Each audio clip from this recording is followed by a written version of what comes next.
Hello there, this is Bibi Cameron, and today I'm sharing easy card making ideas using the new Chocolate Flowers project kit by Altenew. You can make these projects in any color for any occasion and in any size. If you see here the chocolate bar, you can also divide this in 2 parts or 3 and make smaller projects. So to create the projects today, I'm going to be using the Chocolate Flowers embossing folder and the Zero Waste Chocolate Flowers die set. This kit also includes coordinating coloring stencils, those ones here, and also background stamps and sentiments that will allow you to create different backgrounds for your projects. But for today, I wanted to focus on the embossing folder. So I'm going to be using Velvet Cardstock by Altenew. This color is gorgeous and it's 216 grams, so that makes it perfect for die cutting flowers or toppers for your cards. But I'm going to use it today for a background as well. So I'm going to cut a piece that measures 6 inches by 6 inches, and then I spray a little bit of water over the embossing folder because that's what I do always, and I was in autopilot. But because we are using 216 grams cardstock here, we don't really need to apply water. You need water when your cardstock is 300 grams or super thick, so you need that extra help. And because I applied water, I need to allow this to dry.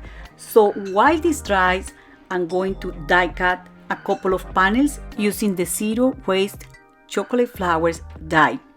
I really love this concept because it's zero waste. We are not wasting paper. We get a bunch of die cuts out of this panel, and we can use the panel as well if we want to.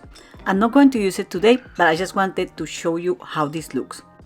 Okay, the next I'm going to do is to apply inks to the die cuts and also to the embossed panel to add color. You can find the names of the ink colors I'm using in the subtitles and also in the supply list that is linked in the video description. There is not a rule to add color to die cuts. You can start by applying inks from the edges of the piece to the center or from the center to the edges. And something I always advise when doing this is not to cover the whole piece with the ink, just leave some white edges or centers. Another thing I like to do is to blend different ink colors, not only to create different shades of color, but also to add interest and eye-catching effects to the die cuts. So for example, there you can still see the yellow ink I applied, but I'm applying a red ink over, creating an orange color. And this is just a thing that you can do using any ink color you might like. You can also choose to completely cover die cuts using the ink and also adding some darker spots at the edges of the die cut. But I'm not using the inks randomly. I'm using the same ink colors to add colors to all the die cuts, but I'm always applying the colors in different ways. So for example, for the biggest flowers, I'm mixing in all the colors I'm using, but I'm trying to achieve the color degradation from the edge of the die cut to the center. For other flowers, I just choose 1 or 2 ink colors of my palette or my 4-color palette, and that's the way I guarantee that I have color coordination. You can do this, however, in many different colors, or you can create a multicolor composition. It doesn't really matter, and the way you apply the ink over the die cuts is also a little bit irrelevant, and the results are going to be nice even if you apply the most patchy color blend. So I'm showing you this process, and I know that you know how to do this, but I still want to show you more or less how I do the things. So for the leaves, I use the same base color I use for the flowers, that was yellow, and then I incorporate blue ink to create a green shade that coordinates with the flowers. That doesn't stop me from using green inks and even a very dark ink just over the center of those leaves or branches to add contrast, shadows, and interest.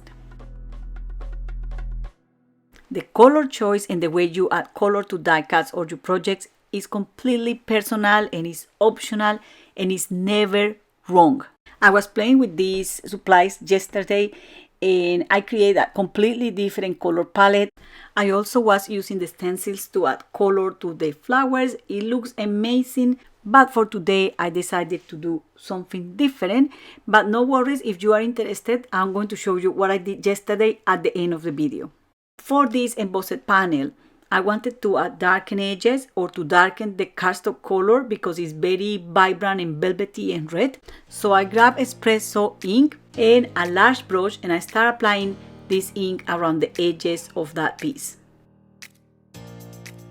I decided to stop inking this up and trim the edges of this piece to be able to add more ink close to those edges. So I'm going to use pure graphite ink here. This is a very dark gray ink that will allow me to add a little bit of shine and also that color that resembles or look like a chocolate bar. This is a dark chocolate bar. So regardless if you use, for example, brown cardstock or similar cardstock colors, I will advise to use these very dark ink colors at the edges just to add luminosity to that background or to that project. And you can also blend a little bit of that ink on the center, but just a little bit. So this is done, and now I'm going to assemble the flowers. And here you will have many options because you have many pieces created by the die and you can layer them up in different ways to create different flower designs. I'm going to do something very basic here, just adding 2 flower petals in the center of the flowers to create these large flowers. And for the small flowers, I'm going to keep them simple and I'm going to add just 2 small die cuts in the center of the flowers, just like that. And for these other flowers here, I decided to add a black center. So that's what I'm doing there. And this is pretty much done. And the next I have to do is to layer the pieces on my panel. This is a 6x6 panel, so I'm going to create a wreath, but you can create endless compositions here. This is just to get your creative juices flowing and to have an idea of the pieces and different components of the Chocolate Flowers project kit.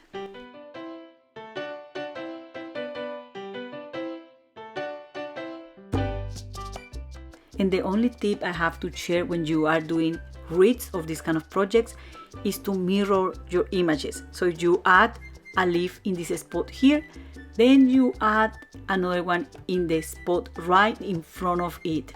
The same with every single element in your wreath. So there you go. These are the perfect colors for autumn, Halloween, Thanksgiving. You can also add a die cut figure or an image in the center of this wreath to customize it for any occasion. But I'm going to keep it simple today and I'm going to add some sparkle. So I added gems. I'm going to splatter some gold paint and I'm also going to add gold ink over the raised areas of the embossing folder. But I'm being here super gentle and not pressing down the ink pad at all. Okay, to finish this card, I'm going to add a sentiment from Tranquil Greetings stamp and die set.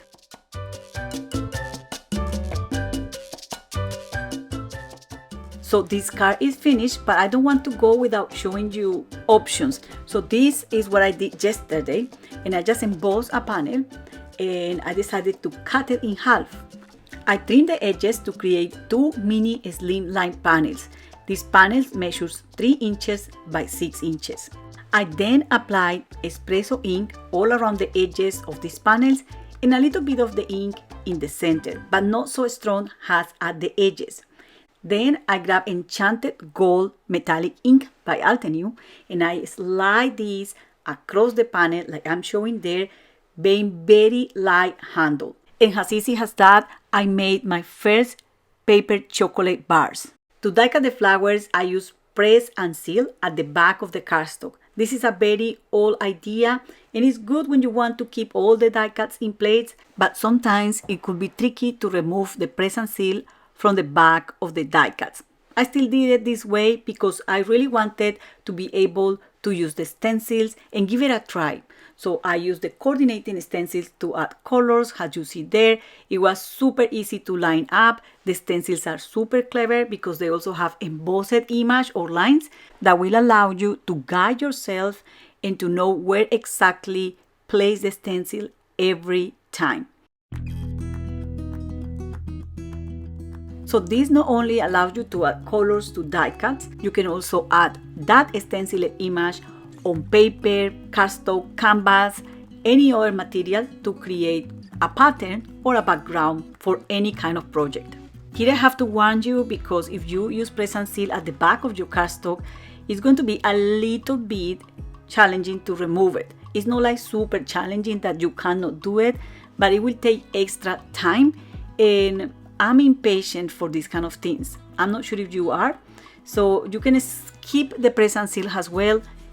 Stencil your panel, die cut another piece, and use the negative space to line up the stenciled image with the die. You might need to place that piece on top of the stenciled image, then the die on top, and run that through the die cutting machine to do the cut. There are different ways to do it. I think the easiest is just to die cut all the flowers and add color or inks apart. The stencils are great to create coordinating paper or elements for your projects. Once we have all those elements, putting cards together is super easy. In this case, we have this chocolate background, but it could be a stamped background or any kind of background you want. These flowers are gorgeous, and you will be able to easily create with this kind of die cuts. And if you want to get more playful, you can also shape the flowers using this kind of tweezers, and all you have to do is to place the tweezer in the middle of the flower petal or the leaf and pinch upwards to get that shape done. So this is an extra sample I wanted to share with you as well. You can decorate boxes, memory albums, tags, or any other paper craft project using these supplies. And I got stuck in the concept of creating dark chocolate bar card ideas, but the sky's the limit when you use different colors and different textures. And I just wanted to provide you here with a visual of the same project in different sizes. And that's all for today. I hope you enjoyed this video. Do not forget to subscribe to this channel, to leave a comment, let me know what do you think, and visit the blog for more ideas and inspiration. You will find the supply list and the link to the blog post in the video description. Thank you very much for watching, and happy crafting. Bye!